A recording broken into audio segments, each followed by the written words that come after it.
LA is so big. So big. How big? 500 square miles. It's enormous. And so maybe you're thinking, where do I fit in? Where am I going to want to live? What's the right area? And so we're going to break down the 4 regions in Los Angeles. Yes, 4. 4. So you have a better idea of the different areas and what they're all like. So stay tuned.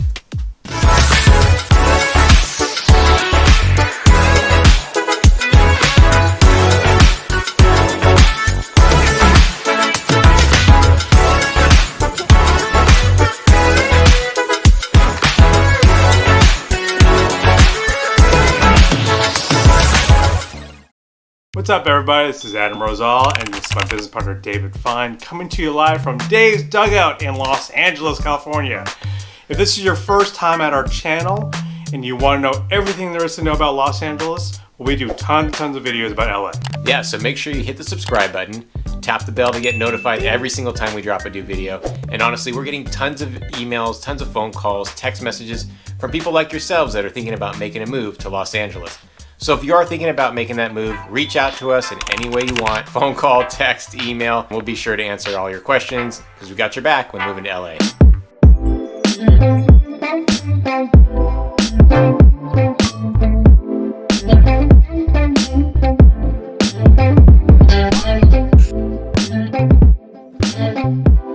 All right, as we mentioned, there are 4 regions. We're going to break down LA into 4 regions. In other videos, we're going to break down each neighborhood on its own, get into more detail. But for now, just to give you a lay of the land, 4 regions of Los Angeles. We've got the north, east, south, west. Yeah, I got all that. We're going clockwise. Clockwise, yeah.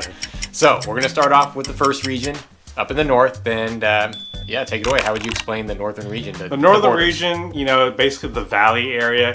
I'd say the boundary would be the 101, Santa Monica Mountains, even Mulholland Drive. Yeah. Basically, once you cross from the west side to the north side, it's the valley. Yeah, San Fernando Valley. We find that it's more spacious, a little bit more spread out, Oh, yeah. kind of suburban, more relaxed, less congestion.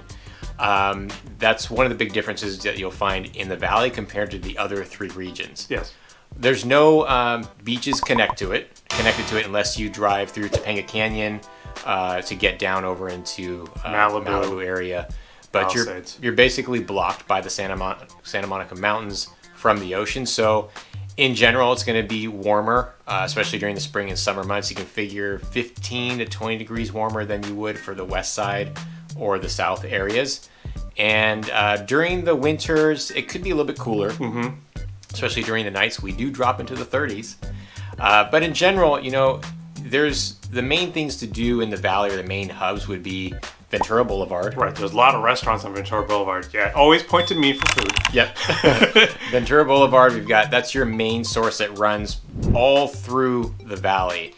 And each neighborhood within the valley, basically the closer you are to Ventura Boulevard, kind of the more things there are to do. Also, the more expensive it is as far as the cost of living. And I will add, the one tip when you do get here is don't name it as Ventura Boulevard. It is the Boulevard. That's true. Yeah, so you want to be north or south, but it's the Boulevard. And there is a difference as far as living north of the boulevard and south of the boulevard. Yeah. But either way, the reality is if you're close to it, there's a lot of neat shopping, and each neighborhood has its own feel along the boulevard. So in addition to all the shopping and restaurants along Ventura Boulevard, we have a huge park system out here as well.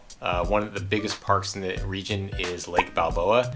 You actually have, it's a man-made lake, but it's really cool. You can go paddle boating on it. There's actually fishing in there, which I don't know if I recommend. Paddle boats? You mean like a swan boat? Swan boats. Oh, okay. Yeah, we may have jumped on one before. Huge open space. They've got bike paths. They've got playgrounds. What else? Soccer fields. It's also a sports complex that's connected with soccer fields, baseball fields, the gym. So it's really cool. You can every Sunday and throughout the week you see lots of parties there, lots of families having fun. So definitely a destination to go when you're in the valley. But in general, we'd say the valley region, more relaxed, more laid back, a little less as far as cost of living. Yeah, and touching upon the cost of living, when you come out to the valley, you do get a lot of bang for your buck when you come out here. Yep. Homes are typically larger. Your lot sizes are typically larger. The school district is fantastic down here, so you do get a lot more families coming out here. You just get a lot more bang for your buck in the valley. Yeah. And so that brings us to region number 2, which would be the east side. East side. Now, the east side, as far as weather goes, pretty similar to the valley. Yeah. It's warmer. You're just further away from the ocean. And it's more inland. Yeah. And so where would you characterize the borders? Hollywood, downtown is basically the big classification for the east side. Yeah. You can even include parts like Los Feliz and Eagle Rock. Mm-hmm. Now, this is going to definitely be more of a metropolitan feel. Sure. And it's more congested. You're going to find a mix of single-family homes and high-rises, especially closer you get to the downtown area. Very dense. Yeah. There is actually a lot of things to do in downtown as it's growing in popularity. Yeah, there's an arts district, there's a financial district, there's a fashion district. Mm-hmm. So whatever your interests are, you could definitely come down to downtown and expand on that. Yeah, and then in general, in the east side, you've got other kind of cultural experiences. Yeah. Where you've got the LA Live, you've got the Science Center, the Natural History Museum. The Crypto Center. Crypto Center. Crypto is formerly Staples. Yep. Road Museum. And then you have a lot of cultural centers within the downtown area. Olvera Street, Chinatown, Little Tokyo. I may be missing a few there, but it's a very cool spot to be. And if you like more of that metropolitan feel, the east side, the downtown area is the place for you to go. But it does have its own little escape, its own park system, which is Griffith Park. That would be probably the largest park in Los Angeles, and of course in the east side itself. There you have the Griffith Observatory, the LA Zoo, Gene Autry Museum, lots of park space, golf courses. Oh my God, the park area. I mean, there's so many bike trails, hiking trails. There's so much you can do out there. Yeah, it's actually pretty special and unique to a downtown area. Most downtowns don't have this giant parks right in the middle of it with hills and hiking trails. I mean, we know we've got New York with Central Park. This is a lot different feel. Yeah, we're going to continue with the whole clockwise rotation. Hollywood, everyone knows the Hollywood Walk of Fame, the Hollywood Boulevard. Yeah, it's a cool place. If you haven't been, check it out. You can put your hands and your footprints with all the movie stars. It's all the glitz and glam. It's a lot of fun there. You've got the Man Chinese Theater. You've got a lot of street performers, and it's a lot of tourism there in the Hollywood area. Be prepared for that. Yep.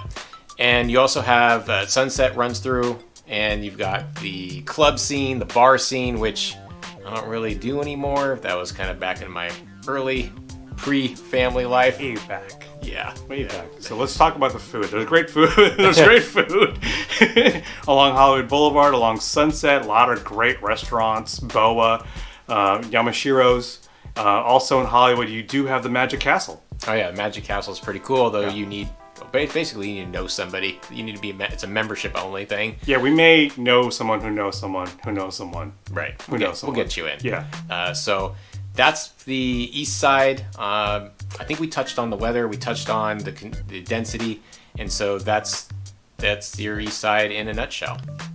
Continuing with the clockwise motion, we're going to head south. Yep. So now we're in region number 3, South Bay Area. And this encompasses a lot of the beach cities, or what's known as the beach cities, which would be Redondo Beach, Hermosa Beach, and Manhattan Beach. Now, each one of those towns or neighborhoods, cities, has its own feel. I'd say Redondo Beach and Hermosa Beach are a little bit more laid back, relaxed, chill. Manhattan Beach is the same, but a lot more tourism, a lot more going on. They have a lot more events, like the big ABB beach volleyball tournament and the big surfing competition there. Yeah, obviously the further south you go, Manhattan Beach and Palos Verdes, super expensive in terms of home prices and land and what you get for your property value. Like David said, it is closer to the beach, so you are getting a much cooler, like temperature-wise and people-wise, cooler vibe. Yeah, and so here you've got the bike paths that people come to that stretch all along the beach cities. And it's fun because they've got shopping and restaurants, so you can stop off in each neighborhood and just relax, enjoy the ocean view. The beaches there are expansive. I mean, they are massive beaches, lots of sand, lots of volleyball courts, and the waves are pretty cool in the ocean. That's where I would hang out quite often as a kid. I still go there, bring the family. It's a lot of fun there. I mean, I learned to surf in El Porto. Really? I did learn to surf. I will learn, maybe I surfed twice. This is something I didn't know. Yeah, well, yeah, and I wiped out and that was it. No more for me. Wow. All right. Well, I'm a land dweller. Moving on with the beach city feel. There's a lot of aerospace here. Yeah, it's close to LAX. You got Northrop Grumman. You also have SpaceX here. Right. So a lot of people, as far as jobs and opportunities, a lot of people looking in that kind of that tech and aerospace industry, this is where people are moving to. And again, because it's close to LAX, it's easy to get in and out of the area. Now, as far as congestion goes, there's a lot of traffic because you're basically along the 405 freeway and the 105, which then connects everyone to LAX. So traffic-wise, it's pretty busy. Congestion-wise, you don't really feel it as much as you do when you're in the east side downtown area. You don't, but I will add that because the 405 angles more inland, you don't have that direct access to a freeway. So you do have a lot more street driving. Right.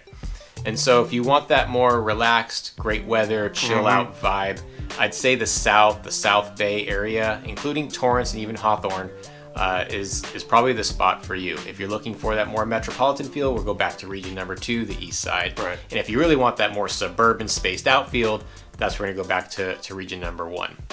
Last but not least, we're at section number 4, the west side. We're both born and raised west side Angelinos. It consists of Santa Monica, Brentwood, Westwood, Beverlywood, Mar Vista, Palms, even the Fairfax district. Yeah, you're basically going from north to south. You're south of the Santa Monica Mountains and you're north of the 105 freeway. There's a lot of different regions within the West LA area.